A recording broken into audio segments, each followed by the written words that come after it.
ಎಲ್ಲರಿಗೂ ನಮಸ್ಕಾರ. ನನ್ನ ಹೆಸರು ರಮ್ಯಾ ಅಂದ್ಬಿಟ್ಟು.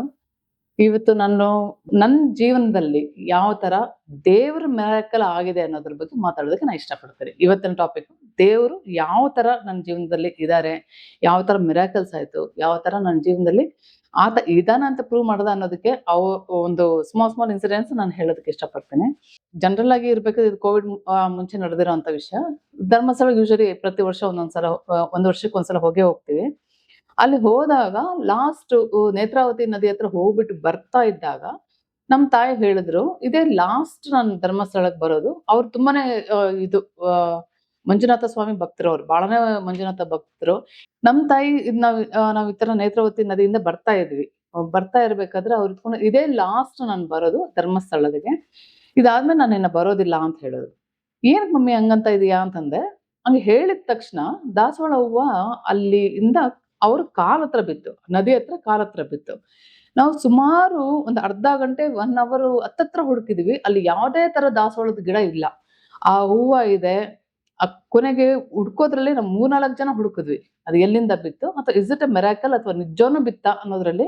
ಬಟ್ ನಮ್ಗೆ ಯಾವುದೇ ತರ ಗಿಡ ಸಿಕ್ಕೇ ಇಲ್ಲ. ಅದು ಆಗಿದ ತಕ್ಷಣ ಅವ್ರಿಗೆ ಇಮೋಷನಲ್ ಆಯ್ತು, ಎಲ್ಲೋ ಒಂದು ಕಡೆ ಹಿಂಟ್ ಕೊಟ್ಟಂಗಾಯ್ತು. ದೇವ್ರೇ ಈ ತರ ಇಸ್ ಇಂಡಿಕೇಟಿಂಗ್ ಅಂತ ಅರ್ಥ ಆಯ್ತು ನಮ್ಗೆ. ಅದು ಇಮಿಡಿಯೇಟ್ ಆಗಿ ಬೆಲ್ ಹೊಡೆದ್ರು. ಸೊ ನಮ್ಗೆ 100% ಗೊತ್ತಾಯ್ತು. ಜೋರಾಗಿ ಅಳಕ್ ಸ್ಟಾರ್ಟ್ ಮಾಡಿದ್ವಿ. ಅತ್ತ ಮೇಲೆ ಒಬ್ಬರೊಬ್ಬರು ಸಮಾಧಾನ ಮಾಡ್ಕೊಂಡ್ವಿ. ಅದೇನಿದೆ ಬರೀ ಇದೊಂದು ಸ್ಮಾಲ್ ಇನ್ಸಿಡೆಂಟ್ ಆಗಿರ್ಬೋದು ಅಷ್ಟೇ ಹೊರತು ನಾವ್ ಯಾಕೆ ಇಷ್ಟೊಂದು ಇಮೋಷನಲ್ ಆಗ್ಬೇಕು, ಏನು ಪ್ರಾಬ್ಲಮ್ ಇಲ್ವಲ್ಲ, ಹೆಲ್ತ್ ಇಶ್ಯೂಸ್ ಅಷ್ಟರ ಏನಿಲ್ವಲ್ಲ, ಯಾಕೆ ಇಷ್ಟೊಂದು ಇಮೋಷನಲ್ ಆಗ್ಬೇಕು ಅಂತ ನಾವು ಸುಮ್ಮನೆ ಆದ್ವಿ. ಅದಾದ್ಮೇಲೆ ಎಲ್ಲೋ ಒಂದ್ ಕಡೆ ಭಯ ಅಂತೂ ಇದ್ದೇ ಇತ್ತು. ಅಂದ್ರೆ ಆ ನೇಚರ್ ನಮ್ಗೆ ಇಂಡಿಕೇಟ್ ಮಾಡ್ತಾ ಇದೆ ಅಂತ ನಮ್ಗೆ ಅರ್ಥ ಆಯ್ತು. ಇಲ್ಲ ಒಂದ್ ಕಡೆ ಭಯ ಆಯ್ತು. ಜೋರಾಗಿ ಒಬ್ರನ್ನೊಬ್ರು ತಪ್ಕೊಂಡು ಜೋರಾಗಿ ಅಳಕ್ ಸ್ಟಾರ್ಟ್ ಮಾಡಿದ್ವಿ. ಆ ಹೂವದೆಲ್ಲ ಫೋಟೋಸ್ ಇಟ್ಕೊಂಡ್ವಿ. ನನ್ಗೆ ಗೊತ್ತಾಯ್ತು ನಮ್ ತಾಯಿದು ಒಂದೆರಡು ಸುಮಾರು ಲಾಸ್ಟ್ ಮೂಮೆಂಟ್ ಫೋಟೋಸ್ ಎಲ್ಲ ತಗೊಂಡ್ವಿ, ಇಟ್ಕೊಂಡ್ವಿ. ಅದಾದ್ಮೇಲೆ ಅಲ್ಲಿ ಹೇಳ್ದೆ, ಮಮ್ಮಿ ಏನೇ ಆದ್ರೂ ಬ್ಯಾಂಗ್ಳೂರ್ಗೆ ಹೋಗಿದ ತಕ್ಷಣ ಕಾಲು ಉಗುರಿಂದ ತಲೆ ಗಂಟ ನಾನೆಲ್ಲ ಟೆಸ್ಟ್ಗಳು ಮಾಡಿಸ್ತೀನಿ. ನಿಮ್ಗೆ ಯಾವುದೇ ತರ ಮೆಡಿಕಲ್ ಪ್ರಾಬ್ಲಮ್ಸ್ ಇಲ್ಲ, ಯಾವುದೇ ತರ ಇಲ್ದಂಗೆ ನೋಡ್ಕೊಂಡು ಅದಕ್ಕೆ ತಕ್ಕಂತೆ ಟ್ರೀಟ್ಮೆಂಟ್ ಕೊಟ್ಬೇಡ ಅಂತ ಹೇಳ್ಬಿಟ್ಟು ರೆಡಿಯಾಗಿ ಬಂದ್ವಿ. ಬಂದು ಸ್ವಲ್ಪ ದಿನ ಆದ್ಮೇಲೆ ನಾವು ಟೆಸ್ಟ್ ಮಾಡಿದ್ವಿ. ಸುಮಾರು ಹೊತ್ತು ಅದೇನು ಅಂಥ ಸೀರಿಯಸ್ ಏನು ನಮ್ಗೆ ಅನ್ಸಿಲ್ಲ. ಅದಾದ್ಮೇಲೆ ಒಂದೊಂದು ಕೋವಿಡ್ ಬಂತು, ಲಾಕ್ಡೌನ್ ಆಯ್ತು, ಎಲ್ಲ ಲ್ಯಾಬ್ ಟೆಸ್ಟ್ಗಳು, ಹಾಸ್ಪಿಟಲ್ಸ್ ಎಲ್ಲ ಕ್ಲೋಸ್ ಆಯ್ತು. ಲಾಕ್ಡೌನ್ ಓಪನ್ ಆಗೋ ನಾಳೆ ಇನ್ನೇನು ಡಾಕ್ಟರ್ ಹತ್ರ ಹೋಗ್ಬೇಕು ನಾಳೆ ಅನ್ನೋದ್ರಲ್ಲಿ 21ನೇ ತಾರೀಕು ತೆಗ್ದಿದ್ದಾರೆ, ಲಾಕ್ಡೌನ್ ತೆಗ್ದಿದ್ದಾರೆ. ಅವತ್ತು ಅಪಾಯಿಂಟ್ಮೆಂಟ್ಸ್ ತಗೊಂಡಿದ್ದಾರೆ ಎಲ್ಲ ಡಾಕ್ಟರ್ಸ್ ಹತ್ರ. 20ನೇ ತಾರೀಕು ರಾತ್ರಿ ತೀರೋದು. ಇವಾಗ ಏನಾಯ್ತು, ನಾವೇನಂದ್ವಿ ಮೆಡಿಕಲ್ಲು ನೋಡೋಣ, ಯಾವುದೇ ಪ್ರಾಬ್ಲಮ್ ಇಲ್ಲ, ಮೆಡಿಕಲ್ ರಿಪೋರ್ಟ್ಸ್ ಎಲ್ಲ ಕರೆಕ್ಟ್ ಇದೆ, ಯಾವುದೇ ಪ್ರಾಬ್ಲಮ್ ಇಲ್ಲ. ಮತ್ತೆ ತೀರೋದು ಮ್ಯಾಕ್ಸಿಮಮ್ ಸೆಕೆಂಡ್ಸ್ ಅಲ್ಲಿ, ಒಂದೇ ನಿಮಿಷದಲ್ಲಿ ಏನು ಇಲ್ಲ. ಇದು ಆಗೋದಕ್ಕಿಂತ ಮುಂಚೆ ಕ್ಲಿಯರ್ ಕಟ್ಟಾಗಿ 3 ದಿನದ ಮುಂಚೆ ಹೇಳಿದ್ರು. ಅಲ್ಲಿ ನನಗೆ ಕಾಣಿಸ್ತಾ ಇದ್ದಾರೆ ಯಾರೋ ಬಂದು, ಬಾಮ್ಮ ನಿನ್ ಭೂಮಿ ಮೇಲೆ ಇರೋ ನಿಂದು ಜೀವನ ಮುಗೀತು, ಇನ್ನ ಇಲ್ಲಿ ಮಾಡೋಂಥದ್ದೇನಿಲ್ಲ, ಭೂಮಿ ಮೇಲೆ ಮಾಡೋಂಥದ್ದೇನೂ ಇಲ್ಲ, ಬಾ ಅಂತ ಕರೀತಾ ಇದ್ರಮ್ಮ, ನನಗೆ ಭಯ ಆಗ್ತಾ ಇದೆ ಅಂತಂದ. ಆಮೇಲೆ ನೀನು ಇಷ್ಟು ಸ್ಟ್ರಾಂಗ್ ಆಗಿದೆಯಾ, ಇಷ್ಟು ಹೆಲ್ತಿ ಆಗಿದೆಯಾ, ಯೋಗ ಮಾಡ್ತೀಯಾ, ಎಕ್ಸರ್ಸೈಸ್ ಮಾಡ್ತೀಯಾ, ಇಷ್ಟು ಹೆಲ್ತ್ ಕಾನ್ಶಿಯಸ್ ಇದೆಯಾ, ನಿನ್ಗೇನಾಗುತ್ತೆ ಬಿಡೆ ಅಂತ ಹೇಳಿದೆ. ಬಟ್ ಅವ್ರು ಮಾತಾಡ್ಬೇಕಾದ್ರೆ ಎಲ್ಲೋ ಒಂದ್ ಕಡೆ ನನಗೂ ಭಯ ಇತ್ತು. ಯಾಕಂದ್ರೆ ಅಷ್ಟು ಇಮೋಷನಲ್ ಆಗಿ ಮಾತಾಡೋದು ಅಷ್ಟು ಈಸಿ ಅಲ್ಲ ಯಾರೇ ಆಗ್ಲಿ, ಎಲ್ಲೋ ಒಂದ್ ಕಡೆ ಭಯ. ಆಮೇಲೆ ಇನ್ನೊಂದ್ಸಲ ಹೇಳಿದ್ರು, ಅಮ್ಮ ಅವರು ಸಾಯಿಬಾಬಾನ ಭಕ್ತನೂ ಇದ್ದಾರೆ, ಕುದುರೆಗಳು ಕಾಣಿಸ್ತಾ ಇದೆ, ಬಿಳಿ ಕುದುರೆಗಳು ಕಾಣಿಸ್ತಾ ಇದೆ, ಅದು ಬರ್ತಾ ಇದೆ ಮೇಲ್ಗಡೆಯಿಂದ ಬಂದು ನನ್ನ ಬಾ ನಿನ್ನ ಕರ್ಕೊಂಡು ಹೋಗ್ತೀನಿ, ಭೂಮಿಯಿಂದ ಕರ್ಕೊಂಡು ಹೋಗ್ತೀನಿ ಅಂತ ಕ್ಲಿಯರ್ ಕಟ್ ಆಗಿ ಹೇಳ್ತಾ ಇದಾರೆ ಅಂತಂದಾಗ ಅವಾಗೂ ನನಗೆ ಯಾಕೋ ಭಯ ಆಯ್ತು.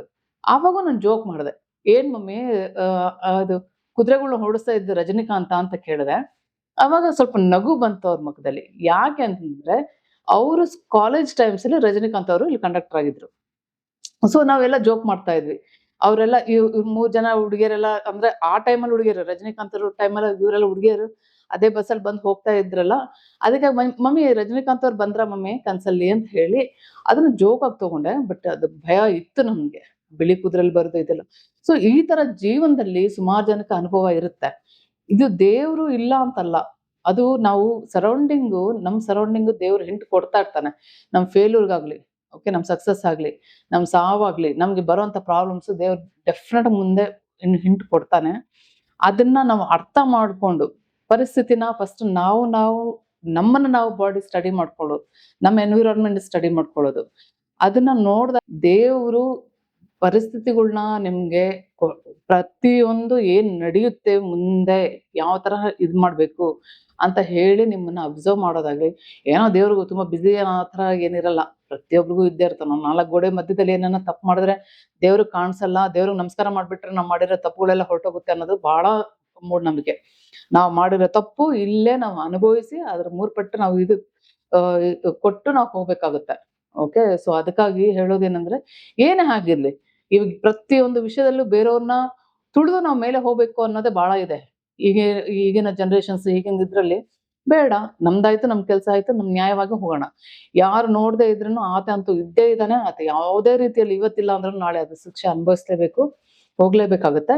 ಇದೊಂದು ಸ್ಮಾಲ್ ಇನ್ಸಿಡೆಂಟ್. ನಾನು ಹೇಳ್ತಾ ಇರೋದು ಏನಂದ್ರೆ, ಮತ್ತೆ ಹೇಳ್ತಾ ಇರೋದು ಏನಂದ್ರೆ, ನಾವು ಸರೌಂಡಿಂಗ್ನ ಓಕೆ, ಇಲ್ಲಿ ದೇವ್ರ ಮೇಲಂತೂ ಚಾಲೆಂಜ್ ಮಾಡೋಕ್ ಸಾಧ್ಯನೇ ಇಲ್ಲ. ಇದು ನಡಿಬೇಕು ಅನ್ನೋದು ಇದ್ರೆ ಯಾರ ಕೈಯಿಂದನೂ ತಪ್ಸಕ್ ಸಾಧ್ಯ ಇಲ್ಲ. ಬಟ್ ಇರೋವರೆಗೂ ನಾವು ಮಾಡಿದ್ದೇ ಕರೆಕ್ಟು. ನಾವ್ ಏನ್ ಮಾಡಿದ್ರು ಇಟ್ ಇಸ್ ಫಾರ್ ಗ್ರಾಂಟೆಡ್.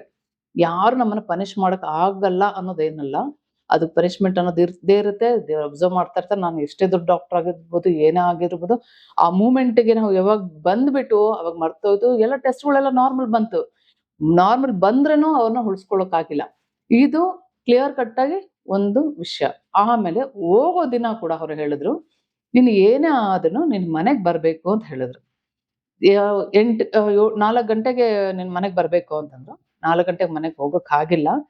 ನಾನು ಬಾಗ್ಲು ಹಾಕ್ಬೇಕಾದ್ರೆ ಹೇಳಿದ್ರು, ನೀನೇನ ಇವತ್ತು 4 ಗಂಟೆಗೆ ಬಂದಿಲ್ಲ ಅಂದ್ರೆ ನಾನ್ ಇವತ್ತೇ ಲಾಸ್ಟ್, ಇದೇ ಲಾಸ್ಟ್ ನಾನ್ ಮಾತಾಡೋದು ಅಂತ ಹೇಳಿದ್ರು. 4 ಗಂಟೆಗೆ ಆಗ ಹೇಳಿದ್ರು. ನನ್ ಮಮ್ಮಿ 5 ಗಂಟೆಗೆ ಬಂದ್ಬಿಡ್ತೀನಿ ಬಿಡೆ ಅಂತ ಹೇಳಿದೆ. ವಿಪರೀತ ಮಳೆ, ಹೋಗಕ್ಕಾಗಿಲ್ಲ. 9:30 ತೀರೋದು. ಈ ಗಿಲ್ಟು ಇವಾಗೂ ನನ್ನ ಬಾಧಿಸ್ತಾ ಇದೆ. ಅದು ಯಾರಿಗೂ ತಪ್ಸಕ್ಕಂತೂ ಆಗಲ್ಲ. 4 ಗಂಟೆಗೆ ಹೋಗಿರ್ಲಿ, ಹೋಗದೆ ಇರ್ಲಿ, ಏನಾಗಿದ್ರು ಆಗೋದು ಹಾಗೆ ಆಗ್ತಿತ್ತು. ಬಟ್ ಅವ್ರು ಹೇಳಿದ್ರಲ್ಲ, ನೀನ್ 4 ಗಂಟೆಗೆ ಬಂದಿಲ್ಲ ಅಂದ್ರೆ ನಾನು ಸತ್ತೋಗ್ತೀನಿ ಅಂತ ಹೇಳಿದ್ರಲ್ಲ, ಆ ಗಿಲ್ಟ್ ಮಾತ್ರ ಇನ್ನೂ ನನ್ನ ಲೈಫಿಂದ ಹೋಗ್ತಾ ಇಲ್ಲ. ಸೊ ಯಾವ್ದೇ ಆಗ್ಲಿ, ಯಾವ್ದು ಮನುಷ್ಯರು ಮಾತಾಡ್ಬೇಕಾದ್ರೆ ಒಂದೊಂದ್ಸಲ ನಾವು ನೆಗ್ಲೆಕ್ಟ್ ಮಾಡ್ಬಿಡ್ತೀವಿ. ಏನ್ ಮಾತಾಡ್ತಾ ಇದಾರೆ ಬಿಡು ಅನ್ನೋ ತರ ಇರುತ್ತೆ. ಬಟ್ ಇಂಥ ವಿಷಯಗಳು ಸುಮಾರು ಜನ ಗೊತ್ತಾಗುತ್ತೆ ಲೈಫಲ್ಲಿ, ಇದು ನಡೆಯುತ್ತೆ ಅಂತ. ಓಕೆ, ಅದನ್ನ ಅವ್ರು ಹಿಂಟ್ ಕೊಟ್ಟಿರ್ತಾರೆ. ಸ್ವಲ್ಪ ನಾವು ಹುಷಾರಾಗಿ ಆ ಪರಿಸ್ಥಿತಿಗಳನ್ನ ನಾವು ಅರ್ಥ ಮಾಡ್ಕೊಂಡ್ರೆ ಚೆನ್ನಾಗಿರುತ್ತೆ. ಸೊ ಇದನ್ನ ನೆನ್ಪಿಟ್ಕೊಂಡು ಆದಷ್ಟು ನ್ಯಾಯವಾಗಿ ಹೋಗೋಣ. ಓಕೆ, ಒಬ್ರಿಗೊಬ್ರು ಹೆಲ್ಪ್ ಮಾಡ್ಕೊಂಡು ಹೋಗೋಣ. ಜೀವನನ ಕ್ಲೀನಾಗಿ ಹೋಗೋಣ.